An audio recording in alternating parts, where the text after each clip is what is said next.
I never thought anything could be worse than the dull monotony of my night shifts at Walmart. I worked in the electronics section, far from the checkout counters and bright fluorescent lights that illuminated the front of the store.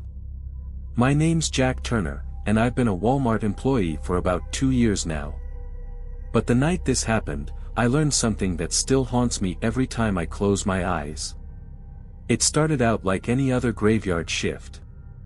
I'd walk into the store around 11 p.m., grab a coffee from the break room, and get ready for the silence that came with being alone in the sprawling, cavernous aisles. At first, the job was just a paycheck, but over time, I began to notice strange things. On my second week, I overheard a conversation between two employees. They were talking about a ghost in the store, something or someone that had been spotted at night. Of course, I laughed it off. Who wouldn't? It sounded like something out of a cheap horror film, right? But when the lights flickered for the first time during my shift, I couldn't help but feel a chill run down my spine. It happened around 2 a.m., the store practically empty except for the occasional late-night shopper wandering through aisles. I had just walked over to check on the electronics aisle when I saw it, a shadow moving down the far end of the aisle. But it wasn't a person. At least, it didn't look like one. It was more like something that didn't belong. I'm no expert in what to call these things, but the shape wasn't quite human. It stood tall and thin, with a hunched posture. The kind of shape you only ever see in nightmares. And it moved, in a way that didn't make sense. It wasn't walking or even crawling. It slithered, like it was floating. I froze, not sure whether to run or to stand still. I tried to blink and shake it off, convinced it was my eyes playing tricks on me. After all, who wouldn't be tired after being awake for hours in the dead of night? But then I heard it, a soft, scraping sound.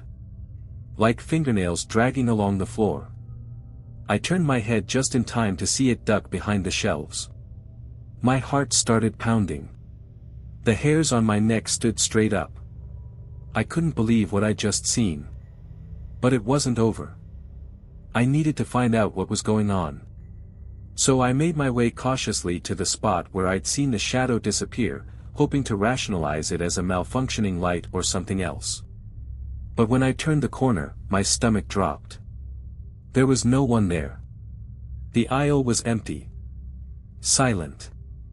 That's when I realized something terrifying. I wasn't alone.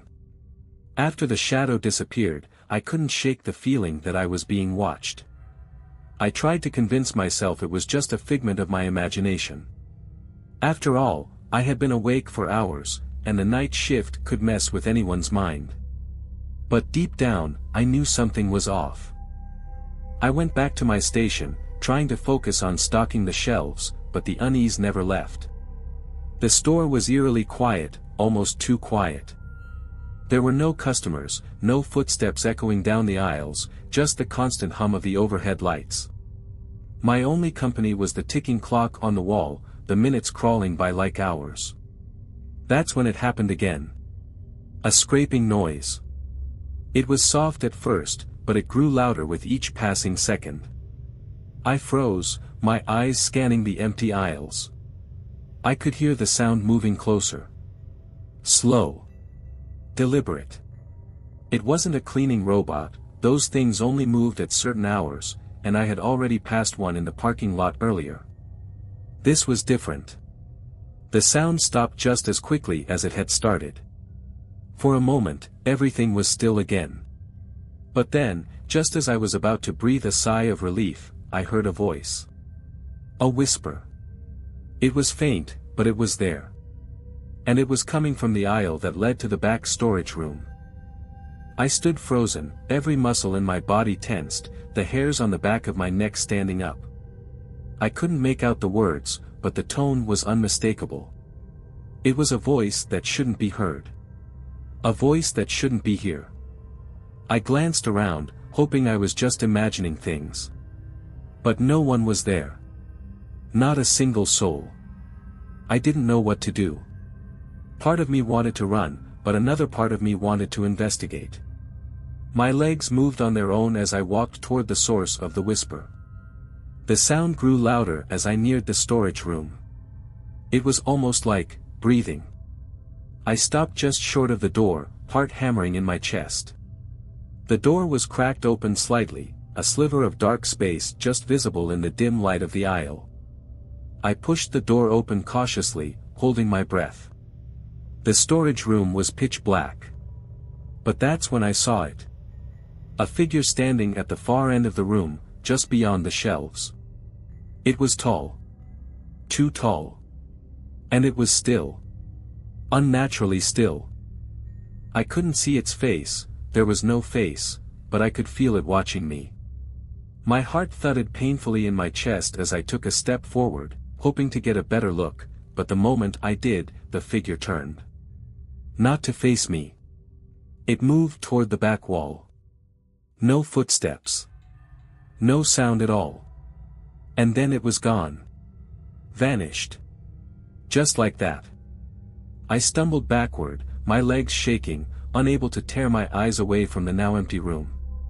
My breath came in sharp gasps, and all I could think was that whatever it was, it knew I was there. I ran out of the room, slamming the door behind me. I didn't stop until I reached the front of the store. But when I looked at the clock, the time was wrong. It was 3:30 a.m., but the last time I checked, it had only been 2:30. An hour had gone by, and I had no idea where it went. The worst part? I knew I wasn't alone in that store. After the incident in the storage room, I couldn't shake the feeling that something was following me. Every time I turned a corner, every time I reached for a shelf, it felt like I was being watched. The air felt thicker, colder, and I couldn't escape the eerie stillness that seemed to linger in every aisle. I tried to go back to my regular routine, pretending like nothing had happened, but I couldn't concentrate. My mind kept drifting back to the shadowy figure, the scraping noise, and the whisper that felt like it came from the very walls of the store. I didn't want to believe it, but deep down, I knew it was real. It was a few nights later when I got the first real confirmation that I wasn't just imagining things. I was working in the electronics section again, the section that always seemed to have the most strange occurrences. The fluorescent lights flickered above me as I was stocking a shelf, and out of the corner of my eye, I saw movement. I turned quickly, my heart in my throat, but there was nothing there. Just empty aisles stretching out in front of me. I exhaled sharply, trying to calm myself. But then it happened. A soft whisper. This time, it was right behind me. I spun around, but again, there was no one there.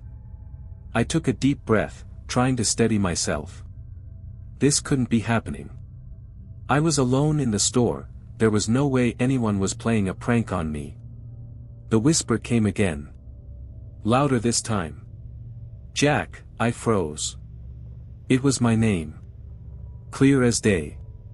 Jack, help us, the voice was wrong.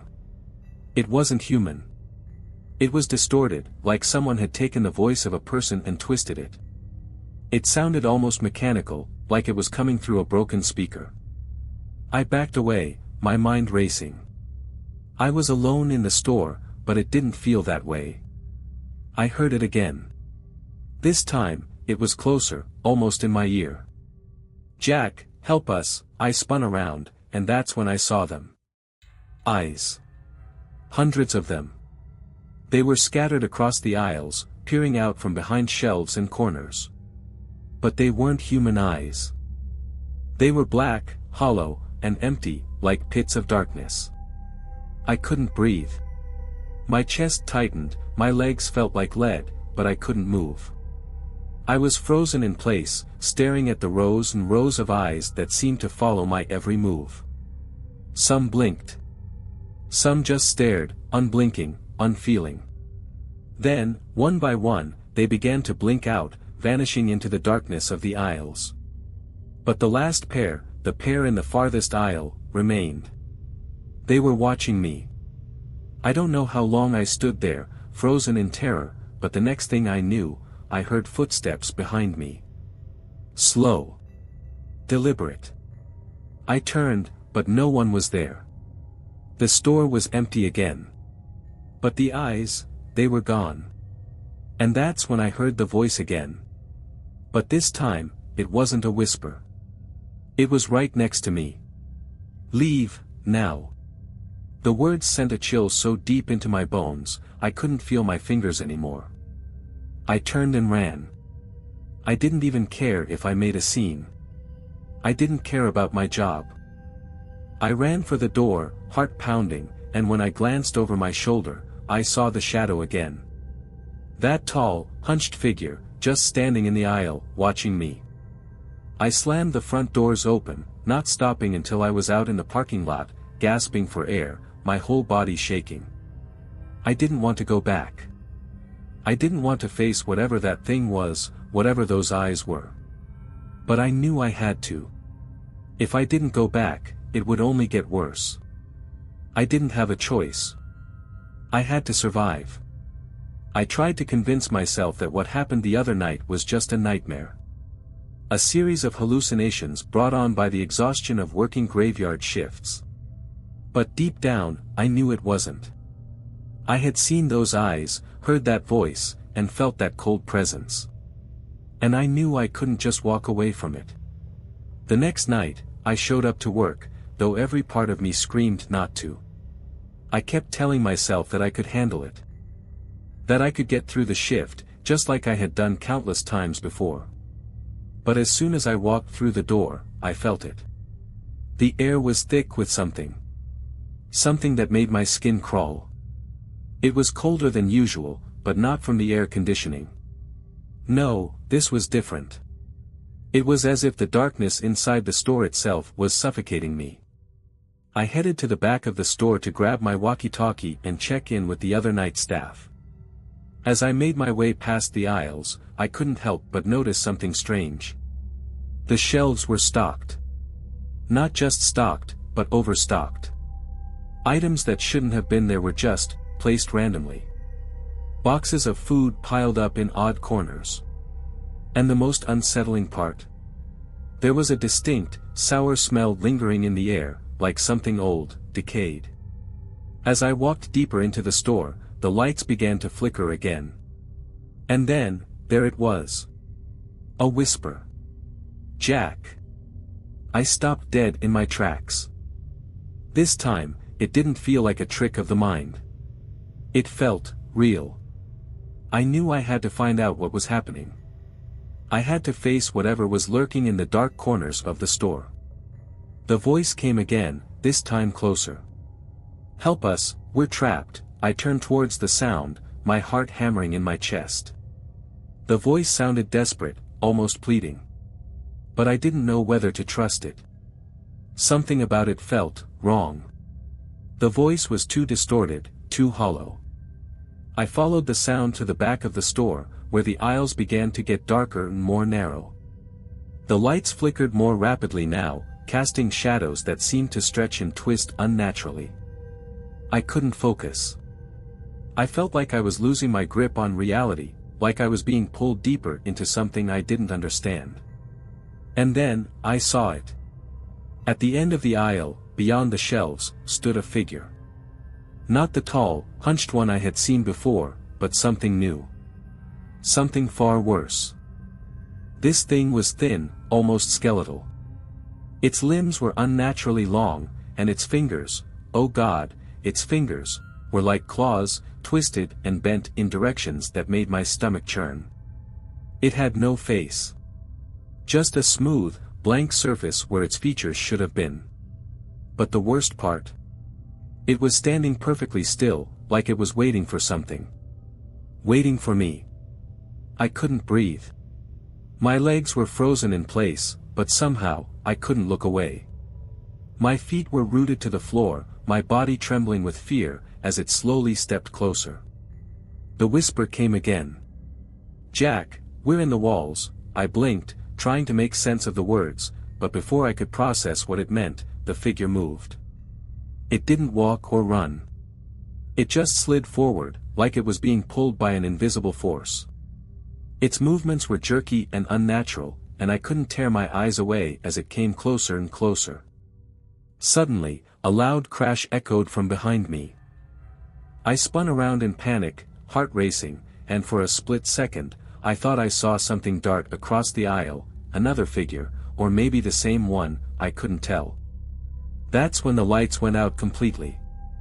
I couldn't see a thing. The store was plunged into total darkness. I reached for my phone, frantically turning on the flashlight, but my hands were shaking too much to focus. I heard the voice again, this time in a low, guttural growl. "Leave, before it's too late," but there was no time to think. Something grabbed my ankle, cold fingers wrapping around my leg. I yelped and kicked, but the grip tightened. I was dragged backward, my back scraping against the cold concrete floor. I tried to scream, but no sound came out. My head was spinning. I didn't know if I was still dreaming or if this was real. But then, just as quickly as it had grabbed me, the grip released. I scrambled to my feet, panicking, and ran in the direction I thought was the exit. My heart was racing, my thoughts a chaotic mess. I had to get out.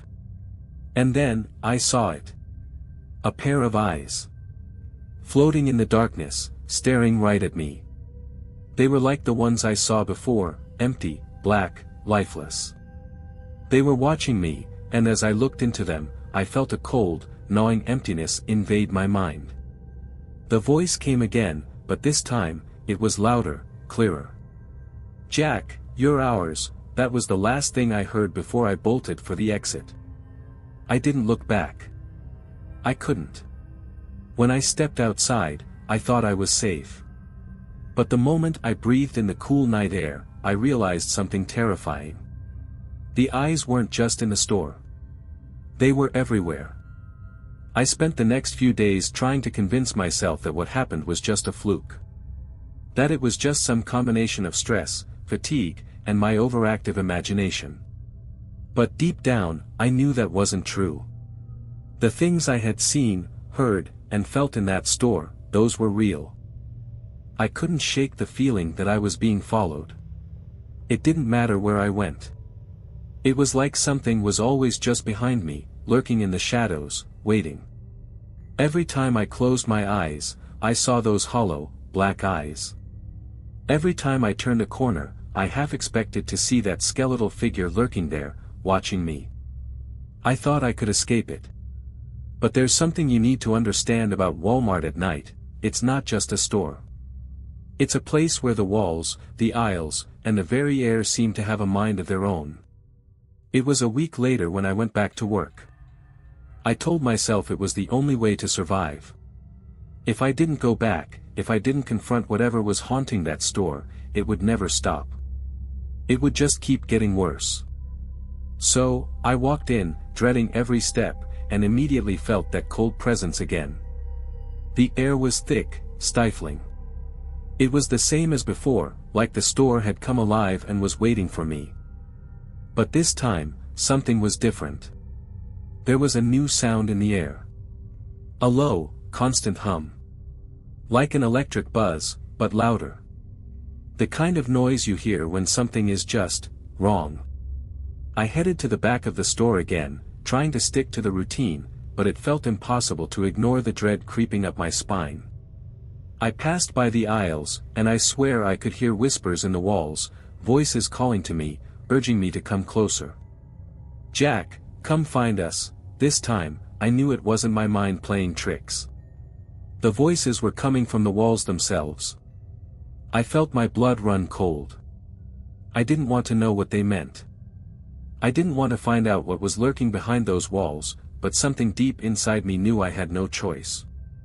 I walked down the aisle toward the source of the sound, my heart pounding in my chest. The lights flickered above me, casting long, eerie shadows on the shelves. The buzzing sound grew louder. It was almost deafening now. And then, it happened. I heard the scraping again. This time, it wasn't just in the aisles. It was coming from behind the walls. I stood still, frozen, listening. The sound was unmistakable, scratching, like fingernails dragging across the drywall. "Help us," the whisper came from somewhere deep within the walls. It wasn't the same distorted voice I had heard before. This one sounded desperate. Almost human.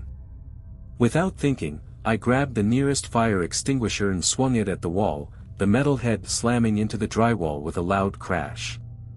The wall cracked open, revealing a small, hidden compartment inside. And that's when I saw it. A mass of twisted, rotting shapes, bodies. Hundreds of them, stacked together, trapped inside the walls of the store. Some were skeletal, some had decayed beyond recognition, their faces frozen in a silent scream. I stumbled back, my heart racing, bile rising in my throat. This wasn't just some haunted building. These were real people, real lives trapped in the walls of Walmart. I couldn't breathe. I couldn't comprehend what I was seeing. The bodies were stacked like garbage, and I could see what had happened to them. The unnatural, twisted limbs, the lifeless eyes staring out from the piles, it was too much. And then I heard the voice again. It was louder this time. No longer a whisper, but a growl, a low, guttural growl that sent a shock of terror through my entire body. Get out, I didn't need to be told twice. I ran. My mind couldn't process what I had just seen, but one thing was clear. Whatever had trapped those people in the walls, it wanted me next. I bolted through the aisles, my breath coming in ragged gasps, and I didn't stop until I was outside. The cold night air hit me like a slap to the face, but even then, I could feel it, the presence, still watching me from the shadows of the store. But as I looked back at the building, something even more terrifying happened. I saw the walls moving. The walls of the store seemed to pulse, as if they were alive, like the store itself was breathing. The lights flickered again, and I could hear the sounds of scratching, faint at first, but growing louder. I couldn't look away. I was paralyzed with fear as the walls seemed to close in on themselves, like they were swallowing something, or someone, alive. The store, it was hungry. I should have left. I should have packed up and never looked back. But something inside me, some insane part of me, refused to give up.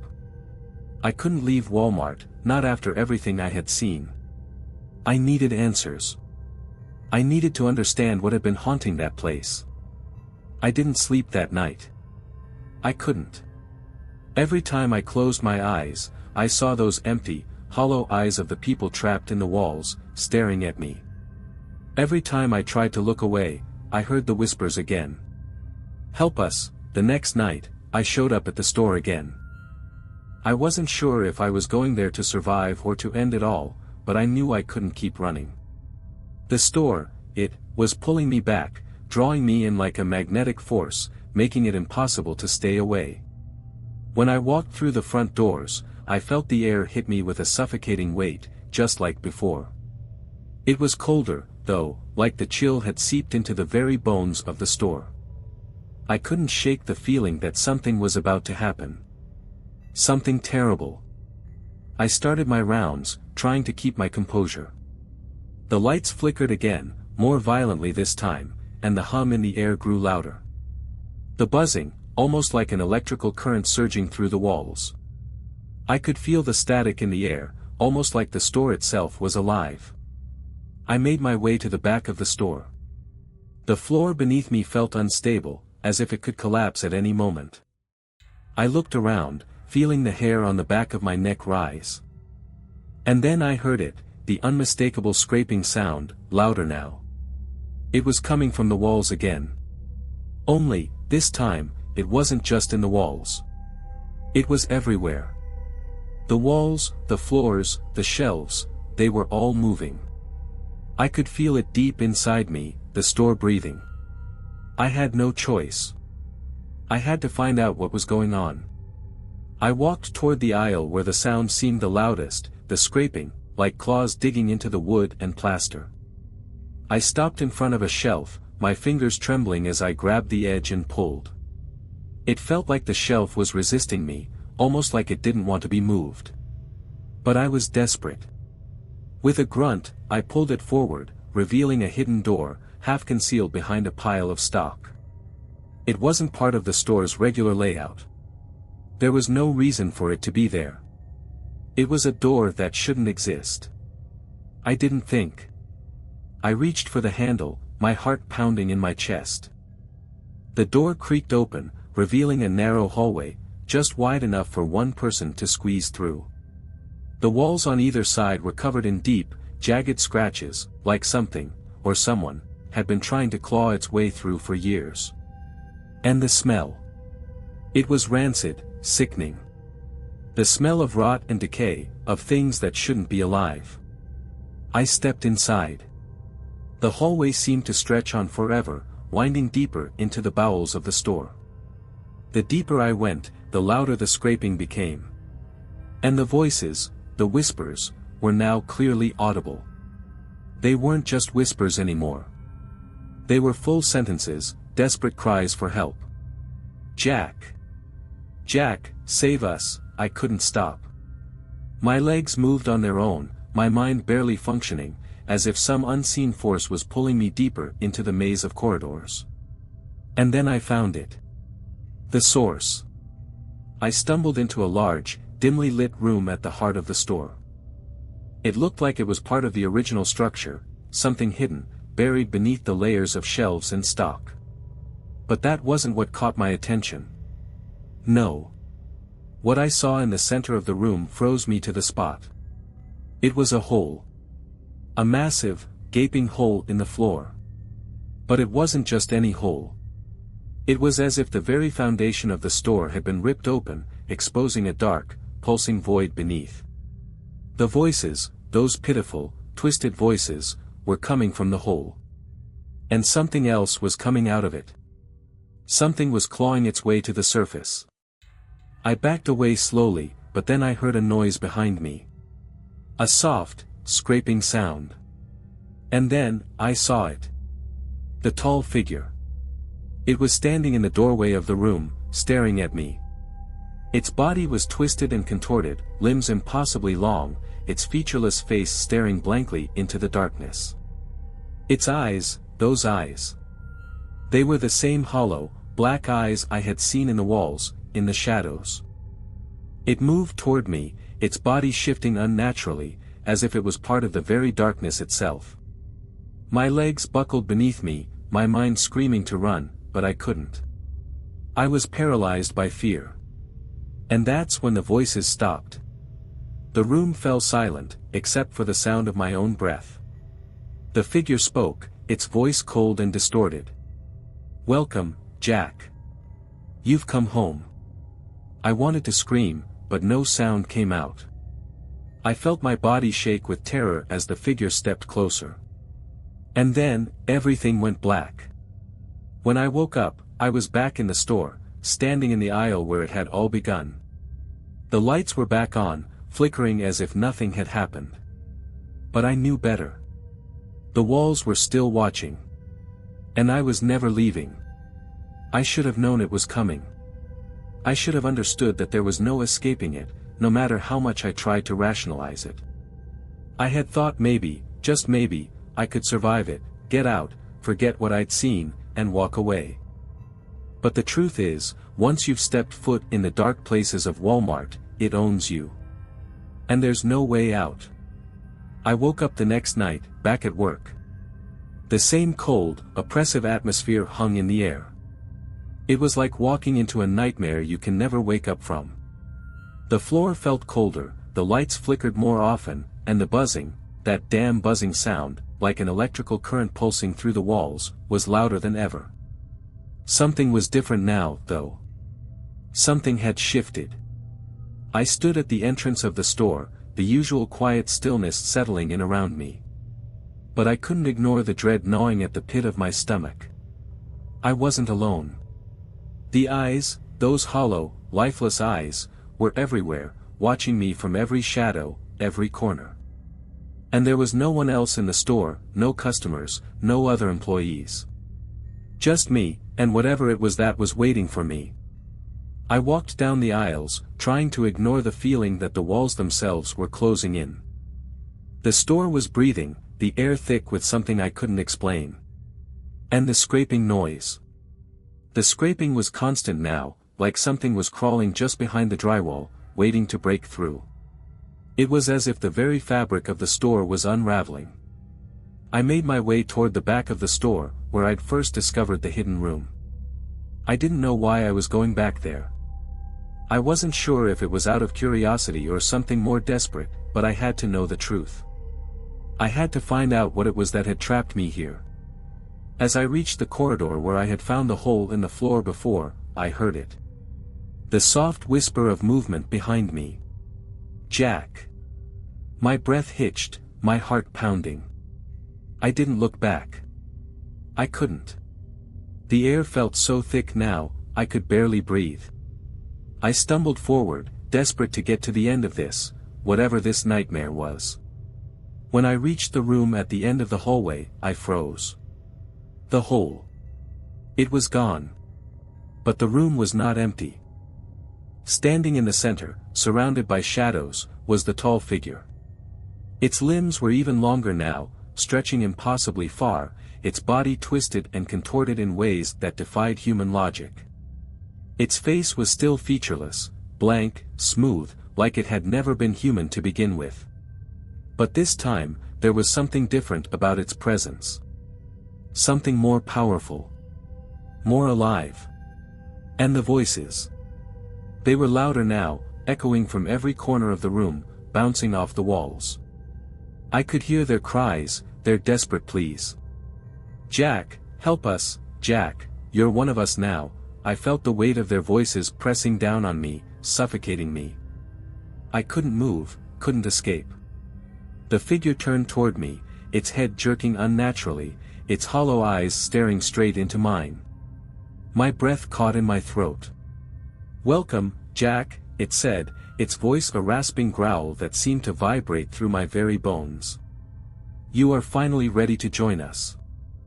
I backed away, but the room, the store, it seemed to close in on me.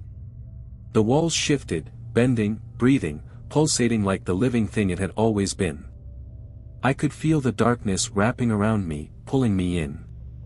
I couldn't escape. It was too late.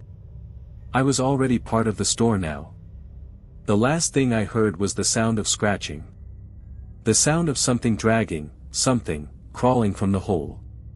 It was too late to run, too late to scream. The darkness swallowed me whole. I don't know how much time has passed since that night. Hours? Days? I lost track. I am not the same anymore. When you are absorbed into Walmart, you become part of it. Your body, your mind, your very soul, it all gets tangled with the store. And now, when I look into the shadows, I see them. I see the others. The ones who came before me. We are all trapped now. If you ever find yourself walking the aisles at night, and you feel the cold creeping into your bones, hear the scraping from the walls, or see eyes watching you from the darkness, know this, you are not alone. The store is alive. And it's always hungry.